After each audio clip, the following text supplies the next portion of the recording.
রাজধানীর পূজা মণ্ডপগুলো 4 ভাগ করে নিরাপত্তা পরিকল্পনা সাজিয়েছে ডিএমপি। 250টির বেশি মণ্ডপে 5 দিন টানা পুলিশি নিরাপত্তা দেওয়া হবে।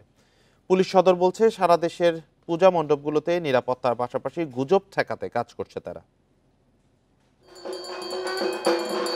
ছাত্র জনতার অভ্যুত্থানে সরকার পতনের পর সহিংসতা, মন্দির ভাঙচুর ও হিন্দু সম্প্রদায়ের উপর হামলার অভিযোগ এনে এর প্রতিবাদে দেশের বিভিন্ন জেলায় বিক্ষোভ ও মানববন্ধন হয়েছে। এই সময় 210টি বিভিন্ন ঘটনার কথা উল্লেখ করা হয়। শরীয়তপুর, দিনাজপুর, টাঙ্গাইল, নাটোর, নারায়ণগঞ্জ, বরিশালে মানববন্ধন কর্মসূচিতে হামলার অভিযোগ করেন হিন্দু, বৌদ্ধ, খ্রিস্টান ঐক্য পরিষদের নেতারা।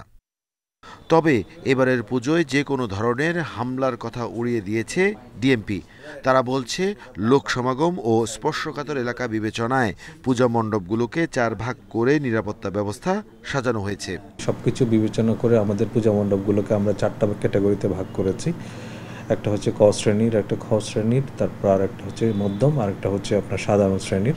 আকৃতি এবং পূজা মণ্ডপগুলোতে যে আগত দর্শনার্থীর সংখ্যা এবং তাদের যে মণ্ডপগুলোর গুরুত্ব অনুযায়ী। পুলিশ সদর দপ্তর বলছে, পুজো উপলক্ষে যথাযথ নিরাপত্তা ব্যবস্থা নেওয়া হয়েছে। সিসিটিভি সহ থাকছে সাইবার নিরাপত্তায় বিশেষ টিম। শারদীয় দুর্গাপূজা আসন্ন এবং শারদীয় দুর্গাপূজা উপলক্ষে আমাদের পুলিশের পক্ষ থেকে নিশ্চিদ্র নিরাপত্তা ব্যবস্থা গ্রহণ করা হয়েছে। জনসাধারণকে আহ্বান জানাতে চাই যে কেউ যদি কোনো ধরনের অপ্রীতিকর পরিস্থিতি সৃষ্টি করতে চায় তাহলে সাথে সাথেই আপনারা আমাদেরকে জানান। পুজোকে কেন্দ্র করে কোনো গুজব ছড়ালে থানায় ও জরুরি সেবা নম্বর 999-এ জানানোর পরামর্শ দিয়েছে police. Arafatur Rahman, independent news, Dhaka.